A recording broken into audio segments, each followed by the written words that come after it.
नमस्कार, सियासी संग्राम में स्वागत है आप सभी का और मैं हूं आपके साथ वैशाली। और आज बात करेंगे सियासी लड़ाई जनगणना पर आई। आपको बता दें कि उत्तर प्रदेश में 2026 की जनगणना की तैयारियां आधिकारिक रूप से शुरू हो गई हैं। जिला स्तर पर समितियां बना दी गई हैं, लेकिन सवाल ये उठ रहा है कि क्या यहाँ पर यूपी जैसे बड़े राज्य में जनगणना के साथ जाति का डेटा सार्वजनिक करना सामाजिक न्याय के लिए जरूरी है, या ये 2027 के विधानसभा चुनाव से पहले ध्रुवीकरण की कोशिश है। अखिलेश यादव का पीडीए यानी कि पिछड़ा दलित अल्पसंख्यक फॉर्मूला बनाम भाजपा का सबका साथ सबका विकास और हिंदुत्व कार्ड सुर्खियों में है और इस पर अब सियासत हो रही है। समाजवादी पार्टी ने आरोप लगाया कि इस पर चर्चा करेंगे, लेकिन पहले देखेंगे ये खास रिपोर्ट। जनगणना 2026-27 पहला चरण हाउस लिस्टिंग, दूसरा चरण व्यक्ति गणना, पहली बार डिजिटल जनगणना, पहली बार जाति आधारित आंकड़े, जनगणना आई सियासत आई, जाति के आंकड़े कुर्सी के दावे, जनगणना पर सियासी घमासान, आंकड़ों में राजनीति की एंट्री, जाति जनगणना चुनावी रण, पीडीए बनाम हिंदुत्व की बिसात, जनगणना या चुनावी हथियार, आंकड़े बोलेंगे सियासत चलेगी, डिजिटल जनगणना राजनीतिक टकराव, जनगणना से बदलेगी राजनीति, आंकड़ों की लड़ाई कुर्सी का दाव, जाति की गिनती सियासत का गुना भाग। उत्तर प्रदेश में आगामी जनगणना 2027 की तैयारी तेज हो गई है। उत्तर प्रदेश में जनगणना 2 चरणों में संपन्न होगी। पहले चरण में मई-जून 2026 के दौरान हाउस लिस्टिंग और मकानों की गणना की जाएगी। दूसरे चरण में फरवरी 2027 के प्रत्येक व्यक्ति की जनगणना की जाएगी, जिसमें पहली बार जाति संबंधी विवरण भी एकत्रित किए जाएंगे। ये स्वतंत्र भारत में जातिगत गणना की शुरुआत होगी। ऐसे में यूपी में बीजेपी और समाजवादी पार्टी में घमासान छिड़ा है। बीजेपी आरोप लगा रही है कि समाजवादी पार्टी मुसलमानों से जाति छुपाने को कह रही है। इसके चलते सबसे बड़े राज्य यूपी में जाति जनगणना का मुद्दा भी खूब गूंज रहा है। मोदी योगी की सुपर सॉलिड जोड़ी के नाम और काम बनाम अखिलेश की पीडीए पर त्योरियां चढ़ रही है। जनगणना पर बिछी विसात के बीच मुद्दा मुसलमानों का भी आ गया है। मुसलमानों को जाति बतानी है या नहीं। साल 2026 का पहला महीना चल रहा है, लेकिन तैयारियां उत्तर प्रदेश में 2027 की शुरू हो गई है। देखिए, उत्तर प्रदेश में या हिंदुस्तान में जाति एक संवेदनशील मुद्दा है और हमें लगता है कि जातिगत जनगणना इसलिए जरूरी है कि लोक कल्याण के लिए और सरकार की नीतियों को सही लोगों के बीच में पहुंचे, हर उस व्यक्ति को पहुंचे जो जरूरतमंद है, उसके लिए जातिगत जनगणना जरूरी है। अब चूंकि सरकार ने तय किया है कि 2 चरणों में जातिगत जनगणना कराई जाएगी और ये इसका बेस डेट जो है 1 मार्च 2027 को रखा गया है। तो मुझे लगता है कि भारत में एकीकरण के लिए और लोक कल्याण के विषय को, लोक कल्याण को देखते हुए जातिगत जनगणना जरूरी है। सारे आधार कार्ड को लिंक कर दीजिए और उसी से आइडेंटिफाई कर लीजिए कि कौन किसके कितने जात का है, और जो जितने जात का हो, जिसकी संख्या जितनी हो, उसको उतना हिस्सा दी जाएगा। अब रही बात भारतीय जनता पार्टी की सबका साथ सबका विकास, तो ये नारा पिछले 15 साल में अब गलत साबित हो गया है। साल 2026 की शुरुआत हो चुकी है, लेकिन उत्तर प्रदेश में तैयारियां 2027 की सियासी जंग की हो रही है। अब देखना ये होगा कि जनगणना सामाजिक न्याय की नई राह खोलती है या फिर ये चुनावी बसात का सबसे बड़ा दाव साबित होती है। Desk report, Lucknow.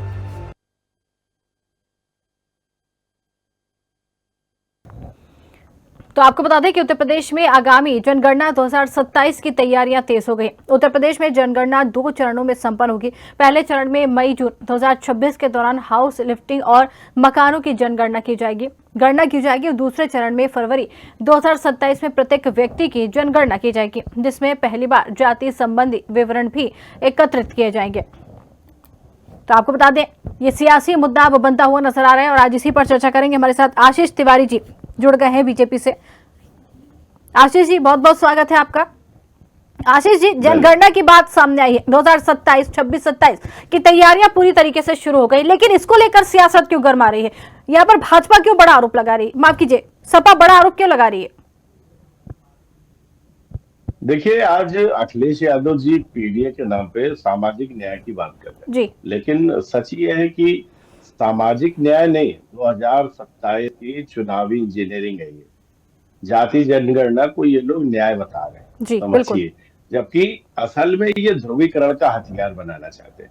बीजेपी को देखिए डेटा से डर नहीं है, हम पारदर्शिता का पक्ष में है, लेकिन सवाल ये है कि क्या यूपी जैसे बड़े राज्य में जाति का डेटा सार्वजनिक करके समाज को संख्या में बांट देना सही है? बिल्कुल।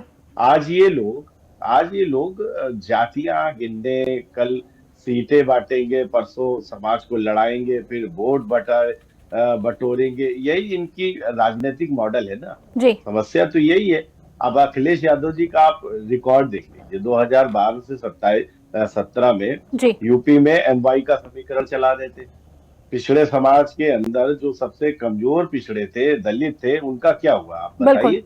आज पीडीए का नया पोस्टर लगाकर वही पुरानी राजनीति दोबारा बेची जा रही है। जी और बीजेपी ने सामाजिक न्याय को नारा नहीं, सिस्टम बनाया है। ये बीजेपी का अपना वो है कि हम इसको नारे के रूप में नहीं, हम इसको सिस्टम में जनरेट करेंगे। जी हमने गरीबों के लिए घर बनाया, शौचालय दिया, मुफ्त बिल्कुल। इलाज की व्यवस्था की, उज्ज्वला गैस दी, मुफ्त राशन दिया, किसानों को सम्मान निधि दी। हमने जाति नहीं पूछी, हमने जरूरत पूछी। जी ये क्या करते हैं, ये जरूरत नहीं, ये जाति पूछने का काम कर रहे हैं। सामाजिक न्याय का देखिए अर्थ क्या है। सामाजिक न्याय का ये अर्थ नहीं है कि समाज को जातियों में बांटकर चुनाव जीत जाओ आप।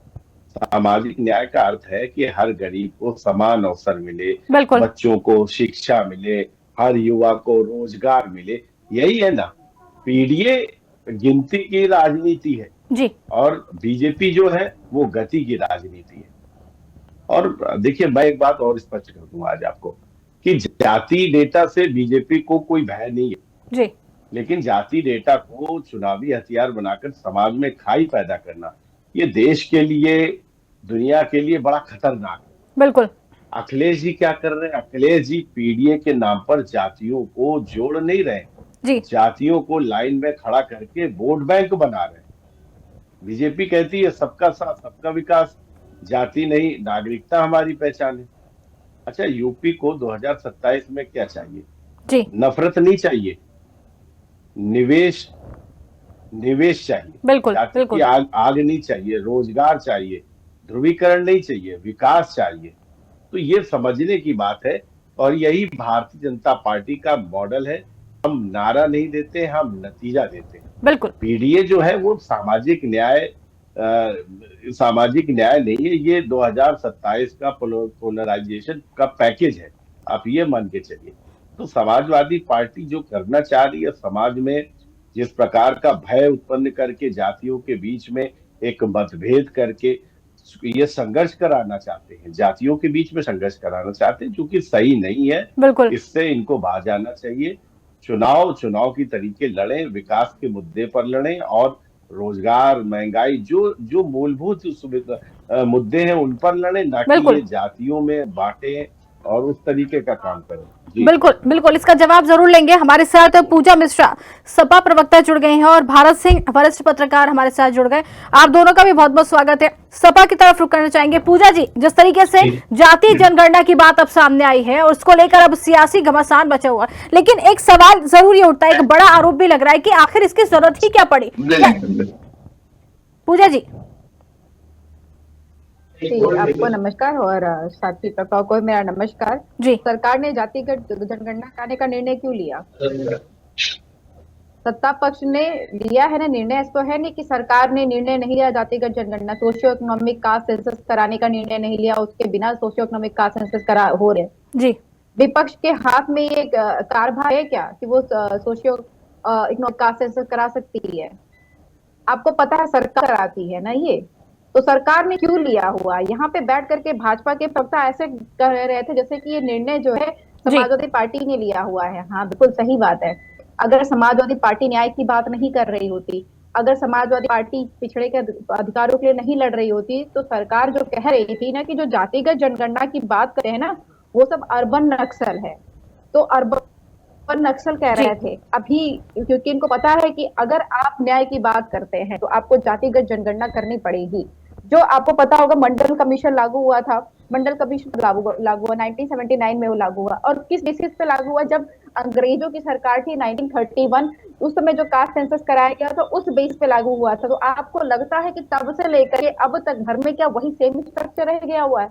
आपको सोशियो इकोनॉमिक कास्ट सेंसस कराना क्यों नहीं है? जी। 2011 में जब हुआ था उसके बाद में, उस समय कांग्रेस सरकार थी, उस समय सोशियो इकोनॉमिक कास्ट सेंसस हुआ था, उसके आंकड़े कांग्रेस सरकार कहती है कि हम जो जारी करने जा रहे थे, लेकिन उसमें काम चल रहा था, तब तक चुनाव आ गया, 2014 में सरकार बन गई, फिर भाजपा की सरकार बन गई। तो सरकार ने क्या किया, उस जो सोशियो इकोनॉमिक कास्ट सेंसस हुआ था ना, उसके कुछ ही डाटा जो है सार्वजनिक किए। ऐसा नहीं कि डाटा सार्वजनिक नहीं हुआ, पर जहां पे जातिगत जनगणना हुई थी उस डाटा को भाजपा सरकार ने भी सार्वजनिक नहीं किया, क्योंकि उनकी पता ही नहीं थी कि हम न्याय की बात करें। और उसके बाद में अगर ये इतना लगातार प्रोटेस्ट नहीं चल रहा होता, समाजवादी सही कह, इनको जो लगा ना कि नहीं समाजवादी पार्टी की सोशियो इकोनॉमिक करा रही है, बिल्कुल सही लग रहा है, क्योंकि सरकार तो मनसा ही नहीं रखती थी। लेकिन सरकार को पता चला कि अगर न्याय की बात करनी है तो सोशियो इकोनॉमिक कास्ट सेंसस करना पड़ेगा। इसको तो कभी नहीं इच्छा थी। मंडल कमीशन जब लागू हुआ था ना, तो ये बीपी सिंह सरकार को बाहर से समर्थन देती थी भाजपा, और भाजपा ने जैसे मंडल आयोग जब लागू किया गया, वैसे ही तुरंत बाहर से जो है अपना समर्थन वापस ले लिया, बीपी सिंह की सरकार गिरा दी, प्रधानमंत्री नहीं रहे। तो ये तो इच्छा कभी ना थी ना है, ये मजबूरी में करना पड़ रहा है। इनको पता है कि जनता इनको जो है सत्ता में नहीं रखेगी अगर ये उनके हक की बात नहीं करेंगे। अब कैसी बातें करते हैं, सोशियो इकोनॉमिक कास्ट सेंसस से जो है डिवीजन क्या हो जाए, कैसे हो जाए भाई? जब आपको पता ही चलेगा कि उत्तर प्रदेश में कितने एसटी हैं और कितने एसटी स्कूल जा रहे हैं, और अगर उनमें जा रहे तो कितना परसेंटेज है एसटी का, परसेंटेज आपको पता है? जो उत्तर प्रदेश के एसटी है, जो मैं खासकर कहूँ तो रैट किलर जो मुसहर समाज से आ रहे होते हैं, उनमें एजुकेशन का जो परसेंटेज है ना, वो 1% के भी नीचे है। मतलब 5वीं तक नहीं पढ़ाई करते हैं। जब तक आपको जानकारी नहीं होगी कि उनकी संख्या कितनी है, उनको सुविधाएं कितनी दी जा रही, तब तक आप उनको जस्टिफिकेशन कैसे करेंगे? जस्टिफिकेशन नहीं हो पाएगी। इसलिए बहुत जरूरी है, जब आप सामाजिक न्याय की बात करेंगे तो आपको जानना भी पड़ेगा कि समाज में कौन कौन कितने लोग हैं, और वो किस किस बैकग्राउंड से आ रहे हैं, उनका सोशल उत्थान कितना हो रखा हुआ है, उनका इकोनॉमिकल उत्थान कितना हो रखा है। इसलिए सोशियो इकोनॉमिक कास्ट सेंसस बहुत जरूरी है। जरूर उसके बाद में फिर आप डिसाइड करें, तब उस हिसाब से आप पॉलिसीज बनाएंगे। ठीक है, इसका जवाब जरूर लेंगे। आशीष जी भी हाथ उठा रहे हैं, लेकिन वापस आएंगे। आशीष जी आपके पास वापस आएंगे। वरिष्ठ पत्रकार हमारे साथ जुड़े हैं भारत सिंह जी। भारत सिंह जी, देखिए, जाति जनगणना सामाजिक न्याय है या फिर राजनीतिक हथियार, क्या कहेंगे आप? जाति जनगणना ये सामाजिक न्याय और जी राजनीतिक हथकंडे ये दोनों अलग विषय हैं, है ना? इसको तो दोनों क्लब करेंगे तो इनका जो लक्ष्य है, जो हमें समझ में आता है, वो धीरे धीरे इसको सब एक साथ करने के बाद जिस दिन इसका रिजल्ट आ जाएगा, उस दिन इसको ये नेशनल रजिस्टर की तरफ लेके जाएंगे। नेशनल रजिस्टर में जाने के बाद फिर ये अपना जो इनकी भारतीय जनता पार्टी का जो अपना घोषणा पत्र था, उसमें जो इन्होंने ये कर रखा था कि हम एक घोषणा इन्होंने किया था कि जब मेरी सरकार बनेगी तो हम सिविल लेके आएंगे, है ना? तो ये क्या करेंगे कि ये उसी तरफ इसको लेके बढ़ रहे हैं, है ना? तो अब आगे उसमें ये करते जाएंगे। हाँ, ये सही है कि कई बार जब इसकी व्यवस्थाएं इस तरह बनेंगी तो जो सामाजिक न्याय की बातें हैं वो इसमें सब समाहित होंगी। अब उसमें जो भी पॉलिटिकल पार्टी हैं, चाहे वो सत्तारूढ़ दल हो और चाहे विपक्ष में हो, बिल्कुल, ये सब कोई भी इलेक्शन ये लोग लड़ते हैं या सत्ता चलाते हैं तो उसमें जाति धर्म संप्रदाय की बात तो नहीं करते। अगर करते हैं तो उनके उत्थान की बात करते हैं। लेकिन जब इलेक्शन शुरू हो जाता है तो हम वोट लें कैसे, उसके लिए ये सारे दल अपना अपना इन हाउस बैठ के ये देखते हैं कि हमें किस खेमे में कितना वोट मिलेगा। बिल्कुल। तो उसमें जो ये SIR हो रहा है, उसमें अभी हम 2 दिन से अन्य अपने जो सीनियर जर्नलिस्ट हैं, विभिन्न, चाहे वो बसपा के हों, सपा के हों, रालोद के हों, या कांग्रेस को या भाजपा के हों, जिनसे बात कर रहे हैं, उनमें अभी तक जो सबसे ज्यादा नुकसान और कार्यकर्ता पीड़ित दिख रहा है वो तो सत्तारूढ़ दल का दिखाई दे रहा है। बिल्कुल। इसमें जो विधायक हैं, जो सांसद हैं, जो पार्षद का इलेक्शन लड़ रहे हैं, जो प्रधानी की तैयारी कर रहे हैं, जिला पंचायत सदस्य का तैयारी कर रहे हैं, वो सबसे ज्यादा परेशान है कि हमारा जो मूल वोटर था वो तो कट गया। सही बात है। मूल वोटर क्या कहे, मेरा स्वयं भाई अम्मा और पिताजी के निधन के बाद हमारी गांव की संपत्तियां हैंडओवर जी, होनी जी, थी, तो हम लोग 4 वोटर हैं, शहरी क्षेत्र से उसको ट्रांसफर करके ग्रामीण कर दिए। अब मेरा जो पार्षद है वो परेशान है कि जी। मेरा 4 वोट तो गया, बिल्कुल बिल्कुल। है ना। तो ऐसे में एक बड़ा वर्ग है, जी। सत्तारूढ़ दल का ही है, वो इसलिए परेशान है कि मेरा जो असली वोटर था वो तो गांव चला गया जी है। तो बिल्कुल। उसमें ये यहाँ पे जो एसआईआर हो रहा है उसमें सामाजिक न्याय कहीं से आता नहीं है। जी राजनीतिक जो इसमें है कि राजनीतिक लाभ हानि, उसमें भी नहीं आता। इनका जो लक्ष्य है वो पूरा लक्ष्य है नेशनल रजिस्टर की तरफ। जी अभी जैसे इन्होंने उसके पहले बिहार में कराया ही था, है ना। जी बिहार में कराया तो आप देखिए बिहार में एक बड़ा वर्ग है जो वोट नहीं दे पाया, जो बाहर था, जी और जो आ गया वो भी नहीं दे पाए।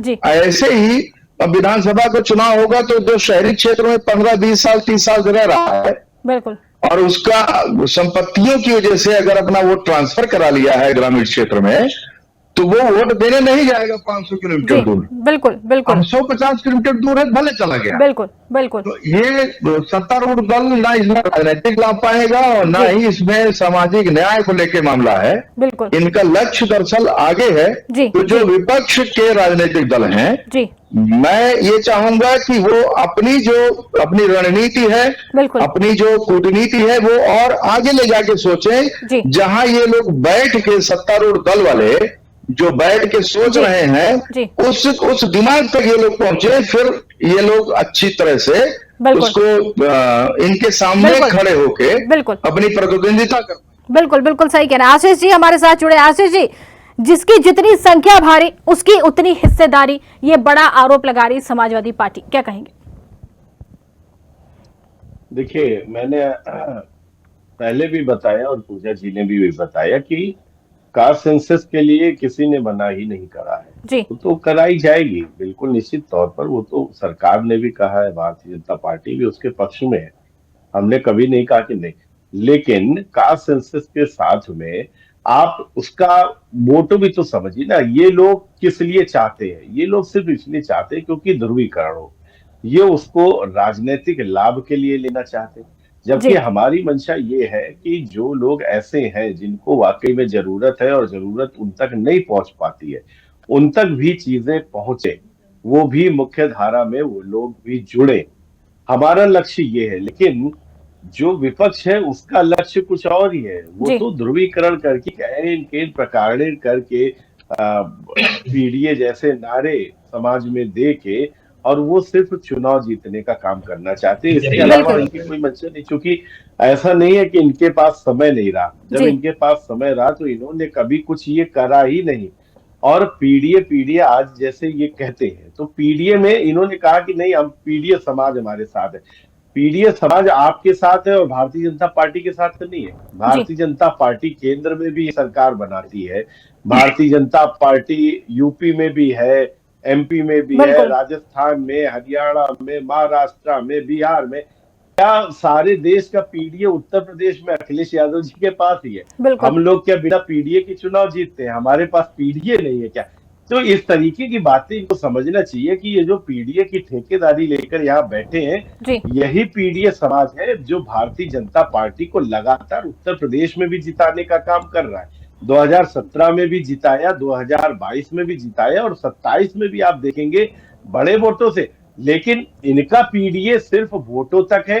हमारा पीडीए सबका साथ सबका विकास। मैंने आपको बताया जी कि जब हमने जितनी भी योजनाएं हमने दी, उन योजनाओं में हमने जरूरत पूछी, जाति नहीं पूछी। जी जबकि समाजवादी पार्टी का इतिहास रहा है कि इन्होंने जातियां देखकर, धर्म देखकर, कब्रिस्तान की बाउंड्रियों से लेकर, और जब मुजफ्फरनगर कैराना के दंगे हुए थे उसमें जो कैंप लगे थे, उन कैंपों में जो भी शरणार्थी थे उनमें एक विशेष धर्म के लोगों को अलग से इन्होंने पैकेज देने की व्यवस्था करी थी, जबकि बिल्कुल। उसमें जो हिंदू वर्ग था उसको नहीं करी थी। जी तो ये हिंदू मुस्लिम भी ये इनको करवाना आता है। जब उससे काम नहीं चला, एमवाई से काम नहीं चला जब इनका, तब इन्होंने दूसरा फेंका पासा कि हम पीडीए करेंगे। और पीडीए में 2024 में इनको पीडीए की वजह से लाभ मिला, जी या कुछ और किसी वजह से, लेकिन वो इन्होंने यही मान लिया कि हमने जो ये ध्रुवीकरण की राजनीति, जाति में बांटने का काम करा, उसकी वजह से हम 2024 ठीक जीते। है हालांकि उसके बाद में बाई इलेक्शन भी हुए, उसमें ये लोग हारे बुरी तरीके से। जी, बिल्कुल। लेकिन इनको जो लगा 2024 में, अब वो 2027 में वही पासा जी, फेंकना चाहते। जी। लेकिन समाज के जो लोग हैं वो पीडीए वर्ग भारतीय जनता पार्टी के साथ जुड़ा है, तभी बिल्कुल। भारतीय जनता पार्टी बिना पीडीए के तो नहीं जीत सकती है। ये बिल्कुल। तो बिल्कुल आप सत्य मान के रख लीजिए। जी, फिर ये लोग क्यों पीडीए पीडीए कर रहे हैं, और चुनाव जीतने के लिए पीडीए इनको चाहिए, तो ठीक है। इनको इनका पीडीए मुबारक और हमारा हमको पीडीए मुबारक। जवाब ले लेते हैं, जवाब ले लेते हैं पूजा मिश्रा जी से। पूजा जी, आपका पीडीए आपको मुबारक है। ये पीडीए का नारा सिर्फ चुनाव जीतने का है, क्या कहेंगी? जी, वैशाली जी जो है इतनी देर तक जो है भाजपा के प्रवक्ता ने बोला और किया क्या, continuously beating around the Bush, बस यही काम किया इन्होंने। फैक्ट की बात नहीं की इन्होंने। बोला कि सरकार खाम मना कर रही, सोशो इकोनॉमिक कास्ट सेंसस है, सरकार मना कर रही थी, कह रही थी जो सोशो इकोनॉमिक कास्ट सेंसस की बात करते हैं ना, वो अर्बन नक्सल है, मतलब कि शहरी आतंकवाद है। उसके बाद में जब इनको पता चला कि नहीं न्याय के लिए जो है जनता लड़ रही है और न्याय लेकर के रहेगी, तब बैकफुट पर गए सरकार। तब भाजपा सरकार बैकफुट पे जाने के बाद में फिर अनाउंस किया कि हम सोशियो इकोनॉमिक कास्ट सेंसस कराएंगे, और जिसका जो भी जिक्र करेंगे 2026 से चालू हो जाएगा सोशियो इकोनॉमिक कास्ट सेंसस। हम आशा करते हैं कि सोशियो इकोनॉमिक कास्ट सेंसस हो जाए और सही तरीके से हो जाए, आंकड़े जारी हो जाए, तो जो नारी वंदन करके लेकर के आते कि हाँ रिजर्वेशन की बात चल रही थी, उसका भी परिसीमन जारी हो जाए और अच्छा रहेगा। उसके बाद में अभी बात कर रहे थे, उन्होंने पीडीए की बात की जो है वैशाली जी, तो पीडीए की हक की कहाँ ये बात करते हैं? 69,000 भर्ती 2019 की क्लियर हो गई क्या?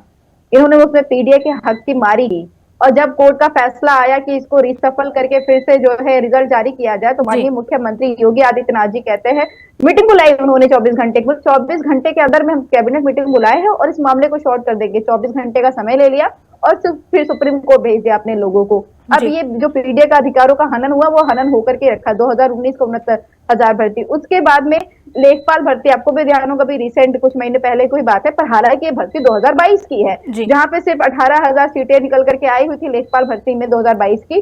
और उसके लिए जब पता चला कि वहां पे जो आरक्षित सीटें उनको संख्या ही घटा दी गई हुई है, 1700 जो है आरक्षित सीटों की जो है वृद्धि की गई। तो ये पूरा दिखा रहा है कि भाई आप ही ने तो किया ना, इसका मतलब आप चोरी कर रहे थे और वही न्याय आप देना नहीं चाहते हैं। फैक्ट की बात जी कि भाजपा सरकार की ना मंशा है, ना मंशा थी, और ना ही आगे मंशा होने वाली कि अधिकार दिया जाए। इनके यहाँ राज्य में होता है कि अगर दलित की बेटी हो तो जो है आपका केस भी माफ कर दिया जाएगा। दलित की बेटी तो आपको खींच करके उठा करके ले जाएंगे आपकी माता की हत्या करने। दलित की बेटी हो तो आपके साथ में कोई जाति कर ले जाएंगे और एफआईआर तक दर्ज नहीं की। ठीक है, इसका जवाब ले लेते हैं। आशीष जी इसका जवाब ले देंगे। बिल्कुल, हाथ उठा रहे हैं आशीष जी के पास जवाब है, बिल्कुल लेकर चला जाएगा। जी देखिए वैशाली जी, मुझे बड़ा आश्चर्य होता है कि प्रमोशन में आरक्षण का विरोध करने वाले लोग आज कितना यहाँ पर पीडीए समाज के लिए इनका जो भाव है वो देखकर मुझे बड़ा आश्चर्य होता है। और दलित की बेटी जिसको कहते हैं मायावती जी, जो मायावती जी है, एक सेकंड मैडम, एक सेकंड, दलित की बेटी, एक सेकंड नहीं 2 सेकंड ले लीजिए, लेकिन आप अधिकारों का बताइए। 69,000 भर्ती क्लियर कर दी आपने, आपको गिनीज वर्ल्ड बुक रिकॉर्ड मिल जाएगा पेपर लीक मामले में, बेरोजगार करने मामले में। पूजा जी बोलने दीजिए, आशीष जी को बोलने दीजिए, फिर आपकी भी सुनेंगे। बिल्कुल आशीष जी, फिर ये ऐसे गो नहीं, देखिए आपने अपनी बात रखी ना, आपने अपनी बात रखी। पूजा जी आपने अपनी बात रखी, अब आशीष जी को अपनी बात रखने दीजिए, फिर वापस आपके पास आएंगे। जी आशीष जी, नहीं बिल्कुल वैशाली जी ने फैक्ट पढ़ा नहीं, जवाब ले लेते हैं ना, ले लेते हैं जवाब ले लेते हैं ना, जवाब ले लेते फिर आपके पास आएंगे वापस। ठीक है, कहिए आशीष जी। वैशाली जी ये नहीं बोलने देंगी, क्योंकि इनको पता है कि इनकी पोल खोलने वाला हूं मैं, इसलिए ये मेरे ऊपर लगातार बोलेंगे, आप इसको देखेंगी। मैं कह रहा हूं कि प्रमोशन में आरक्षण का विरोध करने वाले लोगों का जो आज भाव है वो देखकर मन द्रवित हो जाता है। दलितों की बात कर रहे हैं, मायावती जी, उनके ऊपर जानलेवा हमला कराया गया और यही समाजवादी पार्टी थी, और ये आज दलितों की कितनी खास बन गई है। दलितों की बच्चियों का रेप जब एक धर्म विशेष के लोग करते हैं तो उनके साथ में ये खड़ी हुई नजर आती है और डीएनए टेस्ट की मांग करती हुई नजर आती है। कितनी कितनी भोली है ये समाजवादी पार्टी और पूजा पाल को अपनी पार्टी से निकालने का काम करती। पूजा पाल जी जो है वो पीडीए में नहीं आती है, वो पीडीए से बाहर है। ऐसे करके 1000 उदाहरण होंगे कम से कम। ये लोग जो नकली पीडीए है ना, वो सिर्फ वोट और चुनाव बस इतने के लिए है कि हमको आप कैबिनेट विस्तार कर रहे हैं, मंत्री पद दे दीजिए पूजा पाल जी को। हमको पूजा पाल जी को मंत्री पद क्या ये मान ले कैबिनेट विस्तार कर रहे हैं? ये मान ले कि पीडीए सिर्फ तक सीमित है। अरे पीडीए क्या है? पीडीए का अर्थ एक नहीं 50 बार बताया जा चुका है कि ये परिवार डेवलपमेंट। देखिए पूजा जी सुनेंगे आपकी सुनेंगे का एक डेवलपमेंट जी, परिवार डेवलपमेंट अथॉरिटी है, तो इनके परिवार के बाहर ये किसी को पीडीए नहीं मानते। और पीडीए का ये कम से कम 10 बार ये अर्थ भी बदल चुके हैं। जब शुरू में पीडीए आया तो पिछड़ा दलित अल्पसंख्यक था, उसके बाद वो अगड़ा भी जुड़ गया, आदि आबादी जुड़ गई और आदिवासी जुड़ गया, पता नहीं क्या क्या जुड़ गया। आज तक इनका पीडीए नहीं समझ में आया कि इनका एक्चुअली पीडीए है क्या। फिर बाद में इन्होंने बिल्कुल अर्थ ही बदल दिया, वो बोले पीड़ित और जाने क्या, उसको भी पीडीए हम कह देंगे। तो मैंने कहा पी से भी पप्पू नाम के जितने लोग हैं उनको भी पीडीए में शामिल कर लो। ए से अरमान, अखिल, अर्जित, जितने नाम वो भी सब पीडीए में है। फिर जो शहरों के नाम इनसे शुरू है उनको भी, मतलब इनका पीडीए आज तक समझ में आया नहीं। ये नकली पीडीए है, ये सिर्फ वोट बैंक की राजनीति के लिए है, ये सिर्फ वोटों के ध्रुवीकरण के लिए पीडीए लेकर आते। और मैंने आपको बताया दलितों के ऊपर इन्होंने क्या क्या नहीं जुल्म ढाए हैं, और एक धर्म विशेष के लोगों के लिए ये कुछ भी कहीं तक भी जाने को तैयार हो जाते। पीडीए में आप बताइए, क्या पीडीए में सुश्री डिंपल यादव जी नहीं है, लेकिन उनका जब अपमान एक धर्म विशेष के मुल्ला मौलवी द्वारा किया जाता है तब ये पीडीए शांत हो जाता है। तब इसमें ना महिला इनको नजर आती है, ना कोई पीडीए नजर आता है, कुछ नहीं नजर आता, क्योंकि उसका अपमान एक धर्म विशेष के व्यक्ति ने कर दिया। अगर उसको कुछ कह दिया तो फिर वोट बैंक नहीं इनका हिल जाएगा। अखिलेश यादव जी कुछ नहीं बोले और ये आज यहाँ पर बैठकर पीडीए कर रहे, तो इनका पीडीए जो है वो सब लोग जानते हैं। और पीडीए समाज भारतीय जनता पार्टी के साथ में है, और तभी हम बार बार सत्ता में आते हैं, क्योंकि बिना पीडीए की सहायता के हम सत्ता में नहीं आ सकते। इस बात को ये लोग मानने के लिए तैयार नहीं है। जी बिल्कुल, चलिए ठीक है, वापस आपके पास आएंगे। पूजा जी, पीडीए परिवार डेवलपमेंट अथॉरिटी क्या कहेंगी? जो पार्टी जो है पूरे देश का सत्यानाश कर रही हो, गंदे पानी पिला रही हो और रेपिस्टों का माला पहना करके स्वागत कर रही हो जगह जगह पर, ऐसे पार्टी को अधिकार ही नहीं है कुछ बोलने की, कुछ भी बोलते रहे। अभी जो है इन्होंने कहा डीएनए टेस्ट की बात की, तो मुझे लगता है आपके व्यूवर्स और आपको बता देना चाहिए था कि जब डीएनए टेस्ट हुआ तो नेगेटिव आया हुआ था। तो अब ये भी हमारा लॉ कहता है कि किसी को अनलॉफुल तरीके से सजा भी नहीं होनी चाहिए। जहाँ पे लॉ के तरीके से सजा हुआ रहता कुलदीप सिंह सेंगर को, उसको जो है रिहा कर दिया था और ये लोग माला पहना करके गली गली मोहल्ले मोहल्ले स्वागत कर रहे होते हैं। और यही बिल्कुल बानो के रेपिस्ट के साथ में भी किया हुआ था। और तो और इन्होंने जो है डिंपल यादव जी की जो है बात की, आपको भी ध्यान होगा वैशाली जी, डिंपल यादव जी को लेकर के जो भी टिप्पणी हुई थी उस पर समाजवादी पार्टी ने एफआईआर दर्ज कराया उत्तर प्रदेश के कई सारे थानों में।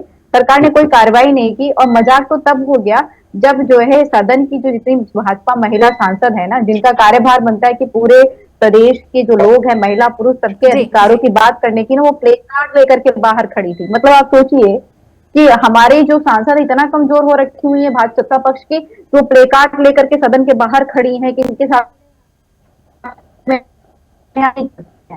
मतलब ये आपकी नौटंकी है। जिसके हाथ में प्रशासन है, जिसके हाथ में जो है सरकार है, वो लोग प्ले कार्ड लेकर के खड़े हो जाते, साथ में जाते हो जाए वैशाली जी और सरकार प्ले कार्ड लेकर के खड़ी हो जाए कोने में। वैशाली जी ने एफआईआर दर्ज कराई, वो उस पर कार्रवाई नहीं कर रहे हैं। जी बिल्कुल, प्ले कार्ड लेकर के खड़े हो गए। वैशाली जी के साथ में न्याय होना चाहिए।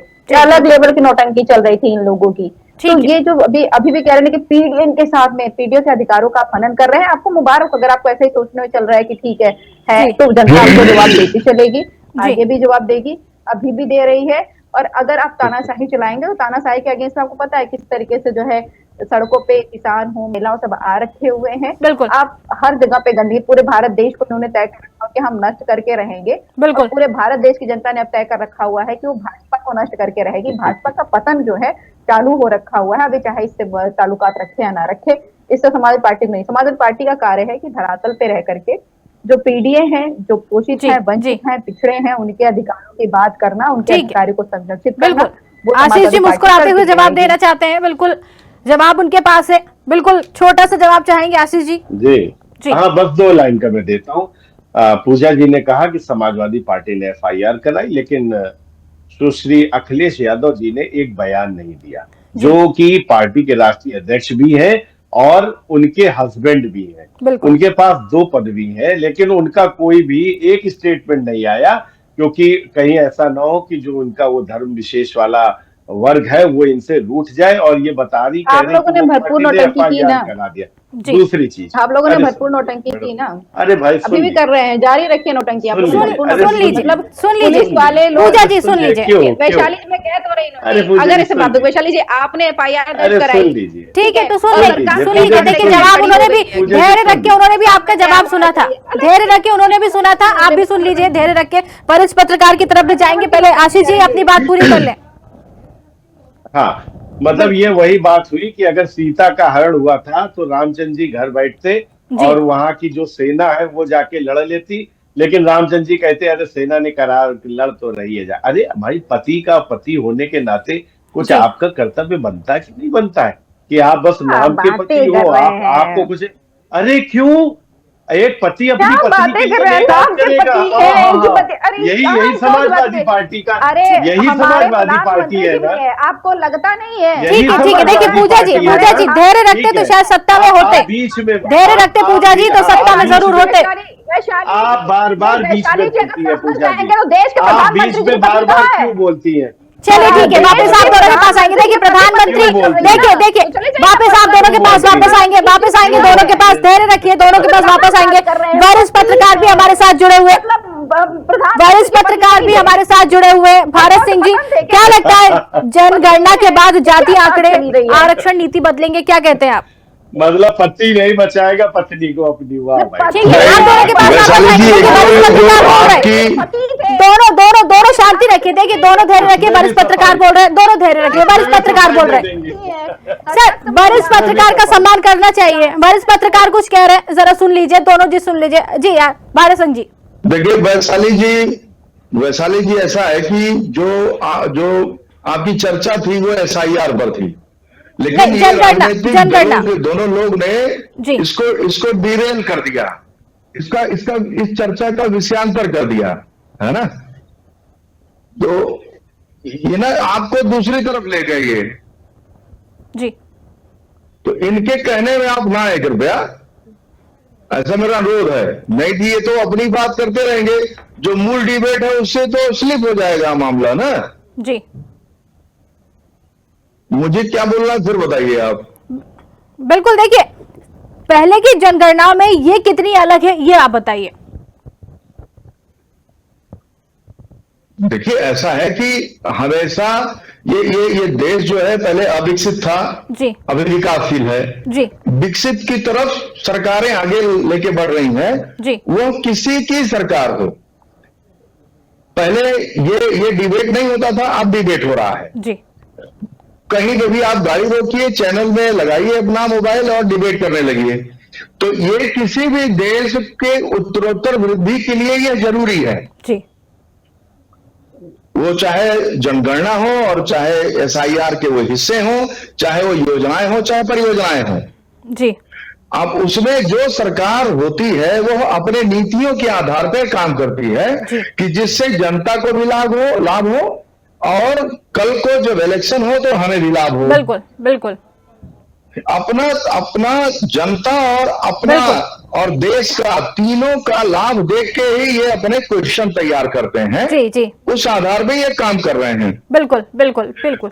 उसमें जो विपक्ष है उसको अगर अपनी ये लगती है कि ये मेरी राजनीति नहीं चल पाएगी या आगे हम इनके साथ नहीं खड़े हो पाएंगे जी जी तो फिर वो उस हिसाब से इनका विरोध करते हैं। ठीक है, मुझे लगता है, मैं पिछले बिल्कुल। कई साल से देख रहा हूँ, बिल्कुल सर। राजनीतिक दल पहले सड़क पे आते थे, जी जी अभी चाहे समाजवादी पार्टी हो, चाहे कांग्रेस हो, बिल्कुल। और चाहे वो जो भी सत्तारूढ़ दल है जो विपक्ष में है, जी अगर इनको लगता है कि एसआईआर में कहीं से कुछ गड़बड़ी चल रही है, जी तो ये लोग युद्ध के रूप में नहीं, सरकार का विरोध करें, सामने आए, जी इनको पूरा कवरेज मिलेगा, इनकी नेताओं को कवरेज मिलेगी, इनकी बात भी जनता और सरकार के सामने बिल्कुल आएगी। बिल्कुल, इसका जवाब भी लेते हो सकता है जरूर सरकार लेते में कुछ, बिल्कुल। सरकार को कुछ, एक मिनट वैशाली जी, जी जी सरकार को अगर कुछ छूट रहा होगा तो इनके यहाँ भी बहुत बुद्धिजीवी हैं। जी जी विपक्ष में बहुत सारे बुद्धिजीवी हैं, अनुभवी हैं, बिल्कुल। जो नीचे से राजनीति करते आ रहे हैं।